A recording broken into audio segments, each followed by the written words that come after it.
A minha mãe tentou secretamente dar o meu bebê recém-nascido para adoção porque pensou que isso iria desviar as atenções do casamento da minha irmã. Por isso, fui a tribunal e agora ela foi condenada. Terminei meu noivado com minha noiva depois que ela quis tirar uma folga para estudar. Vendi nossa casa e desapareci.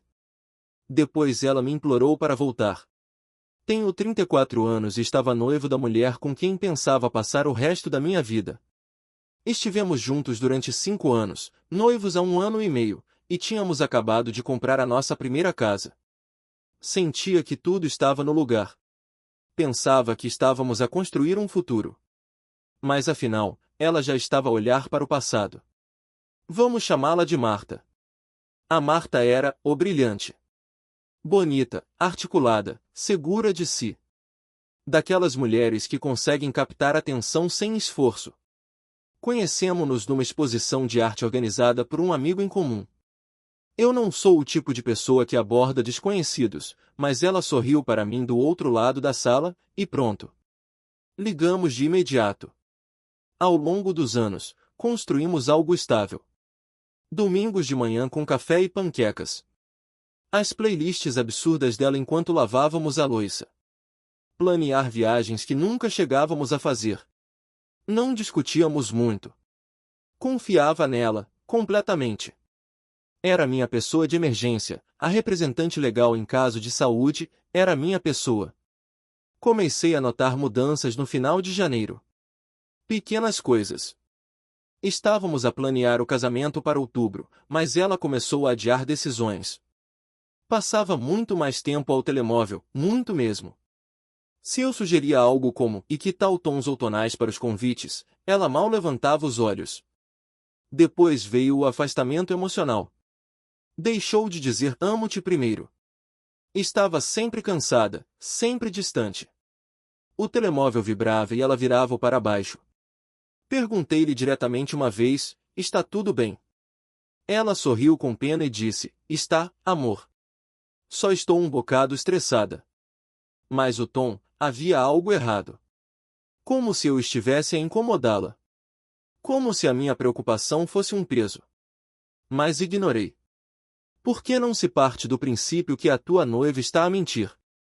Não depois de tudo que já passaram juntos. Não depois de noites em que chorou nos meus braços e falamos sobre nomes para filhos e como íamos decorar o quarto de bebê. Então, 2 meses antes do casamento, ela senta-se comigo na cozinha, lembro-me do sol a entrar pela janela em faixas e da chaleira a apitar atrás de mim, e diz: preciso de algum espaço para mim. Nem percebi o que ela queria dizer. Perguntei, queres fazer uma pausa? Ela acenou. Tenho pensado na minha vida. Nas coisas que ainda não consegui processar. No João. O João. O ex-namorado. Aquele de quem ela dizia que era tóxico e manipulador. Aquele que a quebrou, segundo ela. E agora queria espaço para refletir sobre o que aquela relação significou. Disse aquilo como quem pede um fim de semana no spa. Fiquei a olhar para ela, sem a reconhecer. Queres fazer uma pausa, do nosso noivado? De nós, para ires pensar sobre o teu ex. Teve a ousadia de dizer, preciso de clareza. Isto não é sobre te deixar. É sobre me curar. Não gritei. Não atirei nada. Simplesmente levantei-me, fui para o quarto, fechei a porta e sentei-me na beira da cama durante umas 2 horas. A mente em branco. Como se alguém tivesse apagado tudo. Gostava de dizer que lutei mais. Que fiz um daqueles discursos emocionantes de filme. Mas não fiz. Porque naquele momento percebi uma coisa. Se a pessoa com quem planeaste toda a tua vida quer pôr tudo em pausa para se reconectar emocionalmente com alguém que a magoou, essa pessoa não é para ti. Na manhã seguinte, saí antes de ela acordar. Levei algumas roupas, fui para a casa do meu irmão do outro lado da cidade e dormi no sofá dele. Contei-lhe tudo. Ele deu-me uma cerveja e disse, tiveste sorte. Há quem só descubra isso depois do casamento. O mais estranho é que eu deveria estar de rastos. E estava. Mas havia uma calma por baixo disso tudo. Como se uma parte de mim já estivesse à espera que isto acontecesse. Como se o afastamento dela nos últimos meses já me tivesse avisado. Não voltei atrás. Uma semana depois, liguei à minha mediadora e pus a casa à venda. Tinha pago 80% dela, de qualquer forma. A Marta nem sequer discutiu. Levou as coisas dela como se fosse o fim de um namoro casual, não de um relacionamento de 5 anos com casamento marcado. Sem lágrimas. Sem súplicas. Disse apenas, espero que isto não seja um adeus para sempre. Vendi a casa em menos de um mês. E depois fui-me embora. A sério, apaguei as redes sociais, mudei de número, redirecionei o correio para a casa do meu primo no Gerês. Tirei férias acumuladas, aluguei uma casa rústica a várias horas de distância, e desapareci. Pela primeira vez em anos, consegui ouvir os meus próprios pensamentos. Mas claro, a história não acabou aí. Porque um mês depois de fechar a venda da casa e cortar todos os laços, adivinha quem apareceu a rastejar? Um mês depois de vender a casa, depois de desaparecer do mapa e começar a reconstruir a minha sanidade numa vila sossegada com mais árvores do que pessoas, a Marta encontrou-me. Não faço ideia como. Nunca lhe disse para onde ia. Mudei de número, apaguei as redes sociais, não deixei qualquer contato. Até pedi aos amigos em comum que não lhe dissessem nada, e, para ser justo, cumpriram.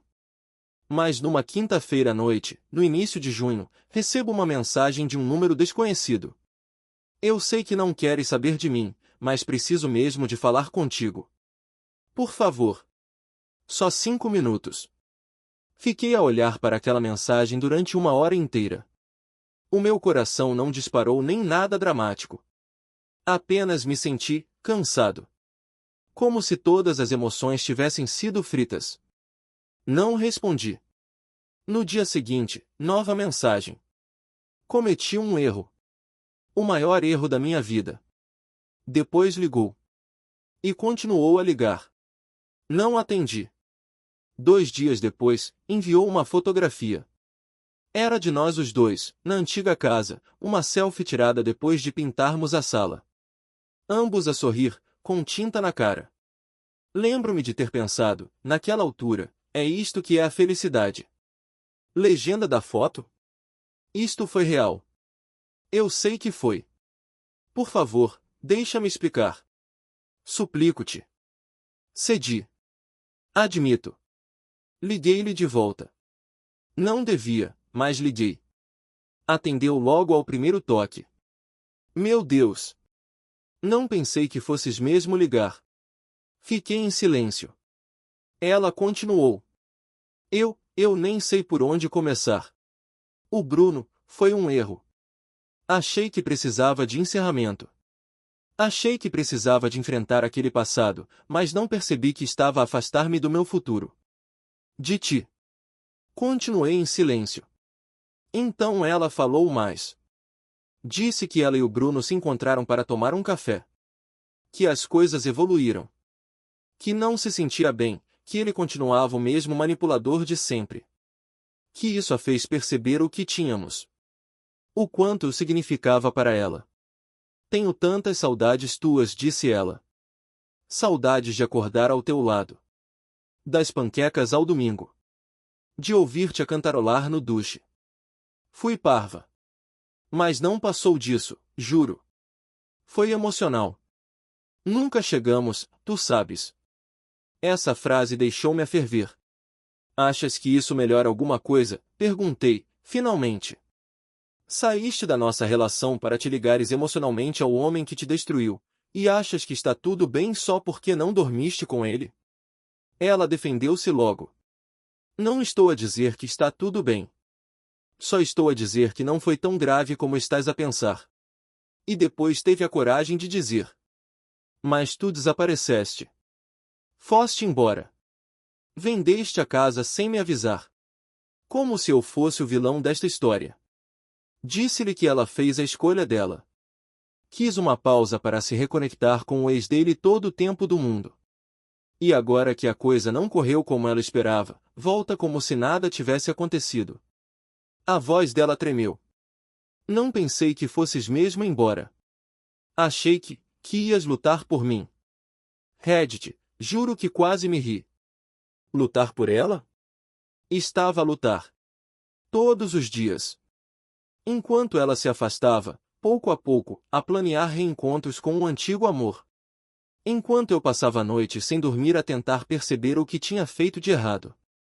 Enquanto ela dizia que estava tudo bem e me dava um beijo de boa noite com a mesma boca que usava para ligar ao Bruno nas minhas costas. Ela perguntou se podíamos encontrar-nos pessoalmente. Disse que andava em terapia. Que agora compreendia os seus problemas de apego. Que estava disposta a tudo, terapia de casal, retiros, até mudar de cidade se eu quisesse. Disse-lhe que ia pensar. Menti. Não precisava de encerramento, pelo menos não da parte dela. Precisava de ver a verdade. Então liguei à melhor amiga dela, vamos chamá-la de Daniela, com quem sempre me dei bem. Desde a separação que não falávamos, mas fui direto ao assunto. Foi mesmo só um café e uma conversa emocional. Silêncio. Depois a Daniela suspirou. Mereceis saber a verdade. E foi aí que contou. Que a Marta e o Bruno passaram um fim de semana numa casa de campo para conversar. Que só voltou na segunda-feira. Que disse a Daniela que estava confusa, mas precisava de ter a certeza antes de tomar decisões. Ela dormiu com ele. Mais do que uma vez. E voltou a mentir-me. Mesmo agora. Depois de tudo. Foi nesse momento que percebi, ela não voltou por sentir a minha falta. Voltou porque o plano B falhou. Porque o Bruno continua a ser o egoísta que sempre foi. E agora ela tem medo de ficar sozinha. Desde então, nunca mais respondi. Mas ontem, ela apareceu. Na casa de campo. Pois é, ela apareceu. Na casa de campo. Do nada. Eu estava lá fora, a rachar lenha, sim, um verdadeiro clichê, com os fones nos ouvidos, a tentar distrair-me com música e dores nos braços, quando me virei, e lá estava ela. A Marta. De sobretudo comprido, o cabelo ao vento, como se estivesse a filmar a sequela do caderno de memórias. Trazia uma mala de viagem e outra coisa qualquer na mão. Senti o coração a cair-me no estômago. A primeira coisa que disse? Não deixaste morada de reencaminhamento. Nem respondi. Fiquei apenas a olhar para ela como se fosse um extraterrestre, porque naquele momento, era exatamente isso que ela parecia. Uma estranha com a cara da minha ex-noiva. Ela deu um passo em frente e levantou algo. Era o anel. O que eu lhe tinha dado. O mesmo que ela tirou do dedo quando me deixou, guardou numa gaveta e disse a Daniela que precisava de tempo para pensar. Trouxe-o de volta, disse ela, com voz baixa. Continuei em silêncio. Tentou entregar-mo, mas eu nem me mexi. Fiquei apenas a olhar. O brilho do anel no pôr do sol, aquela pequena e bonita peça que em tempos simbolizou um para sempre. Ela acabou por o pousar no corrimão da varanda e deu um passo atrás. Não vim para te pedir que voltes para mim, disse. Mentira. Como não disse nada, ela encheu o silêncio, como sempre fazia quando estava nervosa. Começou a falar sobre terapia. Sobre como aquele fim de semana com o Bruno tinha sido um erro causado pelo medo. Que o reencontro a fez perceber que estava a correr atrás de uma ilusão do passado. Que precisava de fechar ciclos emocionais em aberto. Acabei por explodir. Estás mesmo a citar a tua terapeuta agora? Ela ficou calada. Eu não sou o teu encerramento emocional, Marta. Nem o teu colete de salvação. Nem o teu arco de crescimento pessoal. Tu não podes mentir, trair, manipular, e depois chamar a isso cura. Ela estremeceu. Não foi traição. Dormiste com o teu ex enquanto estávamos noivos. Aumentei a voz pela primeira vez em meses. Isso não é exploração emocional. É traição. Disseste que precisavas de tempo para pensar, mas em vez de seres honesta, voltaste a mentir, uma e outra vez. E então, ela chorou. Claro que chorou. A Marta chorava sempre que se sentia encurralada. Mas desta vez, não me tocou. Sou falso. Como uma encenação de dor, não dor verdadeira. Mas o que me abalou mesmo, foi o que disse a seguir. Estou grávida. Silêncio. Mais alto do que o som do vento entre as árvores. Fiquei a olhar para ela. Ela limpou as lágrimas. Não sei se é teu. E aí? Nesse momento? Foi como se a alma se tivesse quebrado. Não sabes, repeti. Ela abanou a cabeça. Aconteceu naquele fim de semana. Mas antes de eu sair, tu e eu, a voz sumiu-se, os olhos a implorar. Rime. A sério. Rime mesmo, como um velho amargo que já viu demasiada guerra. Nem sequer sabes quem é o pai, disse. E achaste que aparecer de surpresa, no único sítio onde me sinto seguro, era uma boa ideia. Ela começou a divagar. Sobre datas. Sobre fazer um teste de paternidade. Sobre criarmos o bebê juntos, se fosse meu. Interrompi. Não disse. Não. Não vais trazer isso para aqui. Não vais contaminar também este espaço. Os olhos dela regalaram-se. Contaminar. É isso que isto é, Marta. Cada divisão que partilhamos ficou envenenada. Cada memória. Até esta casa da Pontei para a casa de campo foi a minha tentativa de me salvar. E tu apareces aqui só para corroer mais um pedaço. Ela calou-se. Peguei no anel do corrimão da varanda e mostrei-lhe entre nós. Isto significou alguma coisa. Em tempos. Mas já não significa. Foste tu que o mataste. Depois entrei para dentro de casa. Ela ficou na varanda mais uns minutos. Observei-a por entre as persianas. Andava de um lado para o outro. Chorava. Olhava para as árvores como se esperasse que tivessem respostas. Acabou por ir embora. Não perguntei para onde. Nem quis saber. Agora não sei o que fazer. Se o filho for meu, isso abre um novo conjunto de problemas. Se não for, então ela está a arrastar-me para mais uma mentira embrulhada em drama. Faço o teste de paternidade, se ela voltar a entrar em contato? Curto-a da minha vida para sempre? O que fariam vocês? Porque neste momento, só sei uma coisa, estou farto de ser dano colateral nas experiências emocionais dos outros. Já passou uma semana desde que a Marta apareceu na casa de campo, deixou cair a bomba do "posso estar grávida e pode ser teu", e desapareceu entre as árvores como um fantasma perdido. Gostava de dizer que foi o fim. Que ela se foi embora e nunca mais voltou. Mas não. As mensagens começaram 2 dias depois. Primeiro, uma fotografia de um teste de gravidez positivo. Depois, o cartão da consulta de ecografia. E depois, uma mensagem longa como tudo, que começava com "só quero fazer o que é certo" e terminava com "por favor, se este bebê for teu, sê pelo menos presente". Ela quer que vá à consulta. Que me sente numa sala fria e estéril, enquanto um técnico aponta para uma imagem cheia de ruído e me diz se o meu futuro vai ou não ser reescrito porque a minha noiva quis reconectar-se emocionalmente com o ex-namorado. Não respondi. Depois enviou uma mensagem de voz. Ouvi uma vez.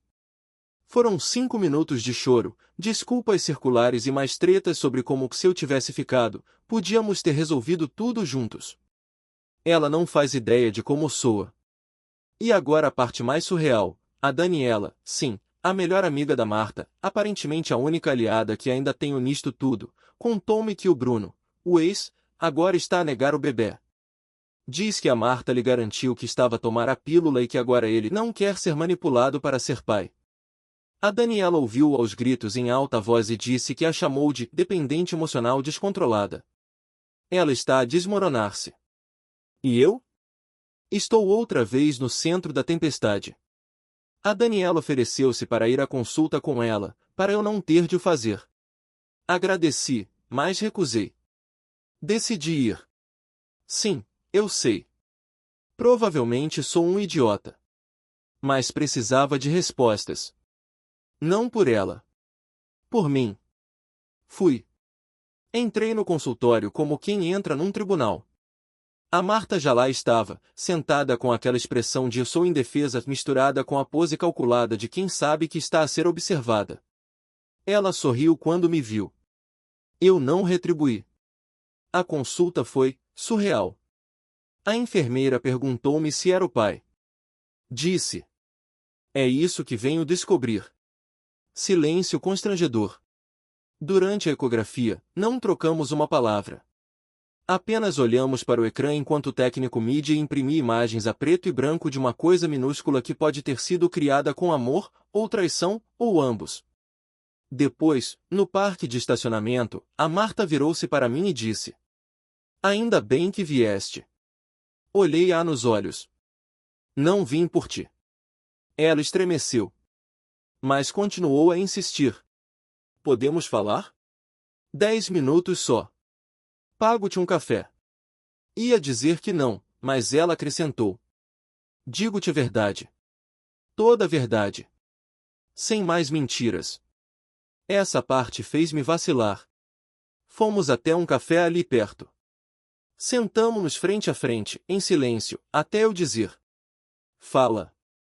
Ela respirou fundo e desatou a falar. Uma confissão completa. Disse que sim, que dormiu com o Bruno. 3 vezes. Não apenas uma, como tinha sugerido no início. Que aquela história do preciso de clareza era uma mentira ensaiada ao espelho. Que sabia que o Bruno era um erro, mas queria sentir-se poderosa outra vez. Queria sentir-se desejada por alguém que antes a tinha feito sentir-se insignificante. E depois, houve esta, admitiu que nunca pensou que eu fosse mesmo embora. Que a sugestão de tirar um tempo era só uma forma de agitar as águas, de testar os limites. Como se a nossa relação fosse uma experiência de laboratório. Precisava de saber se ainda estavas lá para mim. Ri-me. Mesmo ali. Alto. Saiu sem eu controlar. Espera lá, disse. Traíste-me com o teu ex-tóxico, para testar a minha lealdade. Ela acenou com os olhos marejados. Eu sei como soa. Não interrompi. Não sabes. Nem por sombras. Deixei-a ali. Com o café meio bebido e as lágrimas fingidas.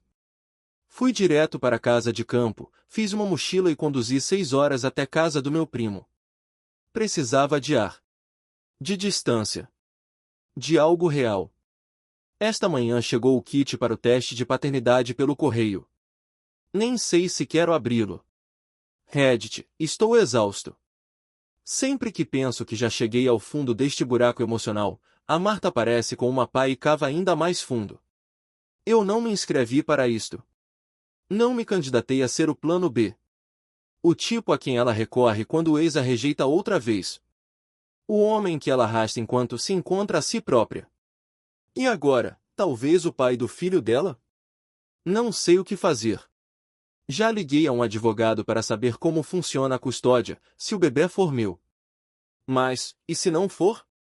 E se ela só me está a puxar para esta confusão porque não quer ficar sozinha? E mesmo que seja meu, como é que se cocria um filho com alguém que fez tudo isto? É sequer possível proteger uma criança deste tipo de caos? Enfim. É aqui que estou. Este foi o capítulo mais feio da minha vida, e, de forma um pouco doentia, escrever tudo isto ajudou-me a respirar no meio do caos. Por isso, obrigado por estarem desse lado, mesmo que seja só como espectadores deste desastre. Vamos continuar de onde parei. Fiz o teste de paternidade. Pus o cotonete na boca com as mãos a tremer tanto que deixei cair o kit e tive de repetir. Enviei-o pelo correio, sabendo que o resultado iria dividir a minha vida em 2 possíveis caminhos. Ou sigo em frente e corto os laços com a Marta, sem amarras, sem ligações. Ou fico ligado legal, biológica e emocionalmente à mulher que me partiu. Demorou 9 dias. E Reddit, o bebê é meu. Foi como levar um murro e um abraço ao mesmo tempo. Há algo de profundamente instintivo em saber que criaste uma vida. Senti uma espécie de impulso protetor, mesmo sem querer nada com a Marta. Liguei-lhe e disse que já tinha o resultado. Ela não perguntou: é teu? Disse apenas. Eu sabia. Sem pedido de desculpas. Sem arrependimento. Apenas eu sabia. Como se estivesse aliviada por saber que eu já não podia escapar dela. Disse-lhe que assumiria as minhas responsabilidades como pai, mas não como parceiro. Disse, com toda clareza. Isto não muda nada entre nós.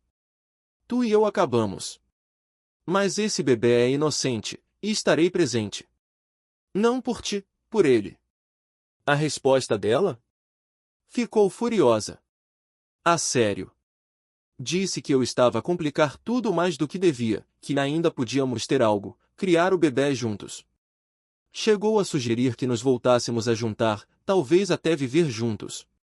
Disse que não. Ela chorou. Eu não a confortei. Desliguei. Falei com o meu advogado. Começamos a redigir um acordo de guarda parental. Quero estar presente, mas à minha maneira. Estou a pedir guarda legal partilhada, visitas programadas e todos os direitos como pai. Também pedi para que toda a comunicação seja feita através de uma aplicação de coparentalidade. Disse-lhe para não me contactar diretamente, a não ser em caso de emergência.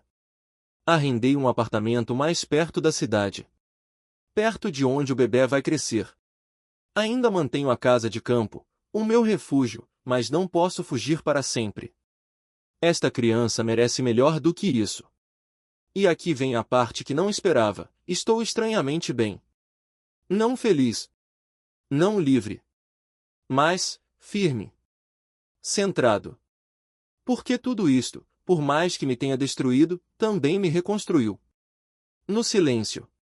Na ausência do ruído dela. Comecei a lembrar-me de quem era antes de me moldar para que ela se sentisse confortável. Antes de começar a encolher-me para que ela se sentisse grande. Vou à terapia agora. Reaproximei-me de amigos que não via desde antes de me envolver a sério com a Marta. Uma deles, uma rapariga com quem namorei durante uns meses na faculdade, convidou-me para um café. Sem pressões. Só duas pessoas a pôr a conversa em dia. Sem dramas. Sem reconexões emocionais ou retiros de encerramento. Não disse que sim. Mas também não disse que não.